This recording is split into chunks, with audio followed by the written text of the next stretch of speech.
আজ বানাবো দই পটল। তার জন্য এখানে 400 গ্রাম পটল আমি ভালো করে ধুয়ে ছাড়িয়ে নিচ্ছি। পটলের দু সাইডে মুখটা একটু চিড়ে নিচ্ছি যাতে তেল মশলাটা ভালোভাবে এর মধ্যে ঢুকতে পারে। তারপর আগে থেকে ভিজিয়ে রাখা কাজু আর পোস্তটা একটা মিক্সির মধ্যে দিয়ে ভালো করে মিহি পেস্ট তৈরি করে নিলাম। এদিকে একটা বাটির মধ্যে হলুদ গুঁড়ো, লঙ্কার গুঁড়ো, জিরের গুঁড়ো, ধনে গুঁড়ো ও পরিমাণ মতো জল দিয়ে একটা লিকুইড মশলা তৈরি করে নিলাম। তারপর এদিকে একটা কড়াইয়ের মধ্যে তেল দিয়ে আগে থেকে কেটে রাখা পটলটা দিয়ে স্বাদ মতো লবণ আর হলুদ দিয়ে ভালো করে পটলটাকে ভেজে আমি তুলে নেব। তারপর ওই কড়াইয়ের মধ্যে আরও কিছুটা পরিমাণে তেল দিয়ে দেবো গোটা গরম মশলা ফোড়ন।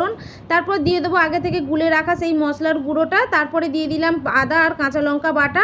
কিছু সময় নাড়ার পরে দিয়ে দেবো কাজু আর পোস্ত বাটাটা দিয়ে ভালোভাবে মশলা থেকে তেল ছেড়ে গেলে দিয়ে দেবো স্বাদ মতো লবণ, চিনি আর টক দই দিয়ে কিছু সময় নাড়ার পরে দিয়ে দেবো ভেজে রাখা পটলটা। ভালো করে পটলের সঙ্গে মশলাটা মেশানো হয়ে গেলে 5 মিনিট ঢাকনা দিয়ে রেখে দেবো। 5 মিনিট পর ঢাকনা খুলে গরম মশলার গুঁড়ো আর ঘি দিয়ে দেবো। দিয়ে রেডি হয়ে গেল দই পটল। তোমাদের রেসিপিটা কেমন লাগলো অবশ্যই কমেন্ট করে জানিও। যারা এখনও চ্যানেলটাকে সাবস্ক্রাইব করোনি অবশ্যই সাবস্ক্রাইব করে নিও। টাটা।